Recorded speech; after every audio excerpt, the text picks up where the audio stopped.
मैं आपको sir 3 minute दे रहा हूं, बराए मेहरबानी अपनी बात रखिए। आप हमारे दिल्ली के सूबाई सदर हैं निजामुद्दीन कुरैशी साहब, आप बहुत देर से बैठे हैं तो आप अपनी बात रखिए। और इसके बाद मैं तैयारी कर रहे हैं, हमारे हाजी शराफत कुरैशी साहब का नंबर है, मैं उनको बुलाऊंगा।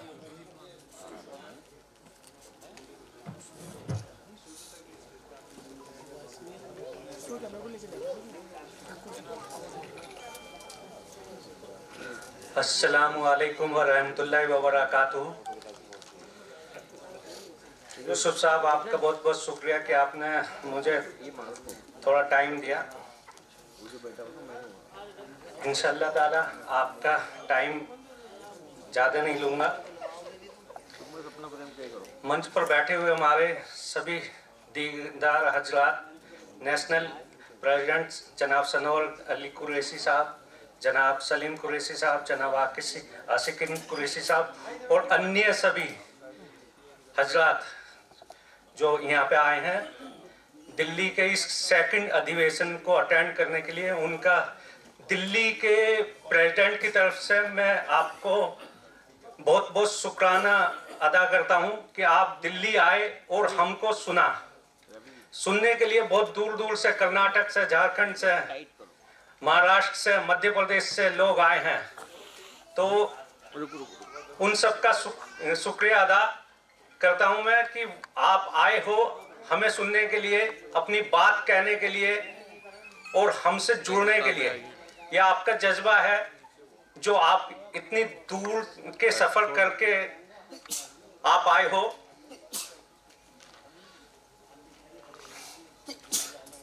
मैं कुरैश कॉन्फ्रेंस का नेशनल टीम, खासकर सनोवर अली कुरैशी साहब का बहुत शुक्रगुजार हूं कि आप लोगों ने मुझे दिल्ली सदर के रूप में चुना। 1 साल पहले जब कुरैश कॉन्फ्रेंस बनी और मुझे प्रेसिडेंट बनाया, तब से मैंने अपनी दिल्ली टीम का गठन करने की कोशिश में जुट गया और अल्हम्दुलिल्लाह दिल्ली में सबसे पहले दिल्ली प्रदेश की पहली टीम बनाई गई और दिल्ली में अब तक 6 जिलों की टीमें बनाई जा चुकी हैं। 6 जिले के प्रेसिडेंट और उनकी टीमें अब तक बनाई जा चुकी हैं।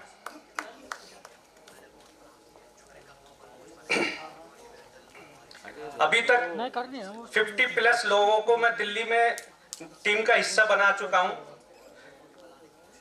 जो कि बहुत ही कम समय में हुआ है। होने को तो बहुत सारे लोग हैं, अपॉइंटमेंट दे सकते हैं, लेकिन हमें चुन चुन के लोगों को देने हैं जिससे कि हमारा जो मोटो है, हमारा जो उद्देश्य है वो पूरा हो सके। दिल्ली टीम ने दिल्ली के कई जगह पर मीटिंगें करके वहां की समस्याओं को जानने की कोशिश की और उनका समाधान भी निकाला। एक अध्यापक होने के कारण मैंने बच्चों की तालीम और उनके कैरियर काउंसलिंग पर जोर दिया। ढूंढ ढूंढ कर 13 कुरैशी समाज के अध्यापकों को अपनी टीम में जोड़ा और अन्य बिरादरी के अध्यापकों को भी अपने इस तालीमी बेदारी के काम में जोड़ने की कोशिश की है। हमने दिल्ली के कैरियर काउंसलिंग सेंटर हाजी फुरकान साहब के घर पर चलाया, जहां हर हफ्ते 2 टीचर की ड्यूटी लगाई गई, जिन्होंने वहां पे 9th और उससे अबव क्लासों के बच्चों के लिए गाइडेंस का काम किया। वे अपने लिए क्या कैरियर चुने, हमने इसके लिए कोचिंग सेंटरों की भी सहायता ली गई। कोचिंग सेंटरों में भी जाके हमारे जो टीचर्स थे, इंक्लूडिंग मी, और सनोवर साहब को भी हम बुला लेते थे, क्योंकि वो जो कानून के क्षेत्र में है, तो कानून के क्षेत्र में जो बच्चे जाना चाहते हैं उनके लिए सनोवर भाई जैसे जो है गाइडेंस के अलावा और कोई नहीं हो सकता था।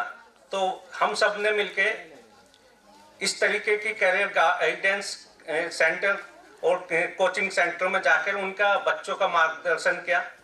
हमने आसान निकाह के लिए भी कुरैशी मैट्रिमोनियल ग्रुप को बनाया हुआ है, जिसमें बहुत से बायोडाटा पोस्ट करते रहते हैं और उसमें एजुकेटेड लड़के लड़कियों का मैच करके उनके घर वालों को घर बैठे रिश्ते मुहैया करवा रहे हैं और उनको समझाया जा रहा है कि वे बिना दान दहेज के शादियां करें। और अल्हम्दुलिल्लाह हमने कामयाबी भी पाई है। हमारे इस ग्रुप से कई परिवारों के रिश्ते घर बैठे मिले हैं और वे शादियां घर बैठे ही बिना दान दहेज के और बिना रस्म और रिवाज के हो रही हैं। कई सारी शादियां हो चुकी हैं ऐसे, और इससे बिचौलियों का रोल भी खत्म किया गया है, जो अपने कमीशन के चक्कर में झूठ सच बोलकर गलत लोगों के रिश्ते करवा देते हैं और बाद में वो परिवार और उनके लड़के लड़कियां लड़ते रहते हैं। इंशाअल्लाह इसने और इसमें और भी इम्प्रूवमेंट करके लोगों को फायदा पहुंचाएंगे इंशाअल्लाह ताला। बच्चों की तालीम और गाइडेंस के लिए ग्रुप बनाया गया है, जिसमें हम बच्चों को नए नए कोर्सों और गवर्नमेंट जॉब की जानकारी देते रहते हैं। जैसे कि आपको पता है कि मैं खुद तालीम के क्षेत्र में हूँ, लेक्चरर हूँ दिल्ली गवर्नमेंट में, मैं दिल्ली गवर्नमेंट में, और तालीम की वैल्यू से परिचित भी हूँ और अपनी बिरादरी के लोगों को तालीम की जरूरत से परिचित कराना चाहता हूँ। इस्लाम में इल्म यानी तालीम हासिल करने पर बहुत जोर दिया गया है, इसकी अहमियत दी गई है और लोगों को ज्यादा से ज्यादा इल्म हासिल करने के लिए प्रेरित किया गया है। इस्लाम ने कहा है, इस्लाम में इल्म की हैसियत और महत्व को अंदाजा इस बात से समझा जा सकता है कि 400 साल पहले जब कुरान नाजिल हुआ था तो उसमें पहली सूरत जो नाजिल की गई थी उसका पहला शब्द इकरा था, इकरा है। इकरा का अर्थ पढ़ो और समझो है, यानी कुरान की शुरुआत पढ़ने के आह्वान से हुई है। हमारे नबी सल्लल्लाहु अलैहि वसल्लम ने कहा है कि आपको इल्म हासिल करने चीन भी जाना पड़े तो जाना चाहिए, और हम यहाँ पे रहते हुए भी इल्म हासिल करने की कोशिश नहीं करते। बहुत सारे लोग इल्म हासिल करना हर मुसलमान मर्द और औरत का फर्ज है। हमारे प्यारे नबी ने यह भी कहा है कि माँ की गोद से लेकर कब्र में जाने तक इल्म हासिल करते रहो, यानी इल्म हर समय हासिल करना चाहिए। आज के हालात को देखते हुए इल्म हासिल करना हर मुसलमान के लिए जरूरी हो जाता है, और मुसलमानों में और भी बुरी हालत कुरैशी कम्युनिटी की है, इसके लिए तो बहुत ही ज्यादा जरूरी है। इल्म की अहमियत इस समय क्या है, इसके लिए मैं इमरान प्रतापगढ़ी की एक नज्म पढ़ने की इजाजत चाहता हूँ। बस खत्म हो गया। वक्त की ये जरूरत समझ लो, वक्त की ये जरूरत समझ लो, बिन पढ़े अब गुजारा नहीं है। ना कोई रहनुमा ना हुकूमत, कोई भी अब तुम्हारा नहीं है। तुम पढ़ो और पढ़ कर लिखो सब, वरना तारीख बदली मिलेगी। अब कलम और कागज से बढ़कर दूसरा कोई चारा नहीं है।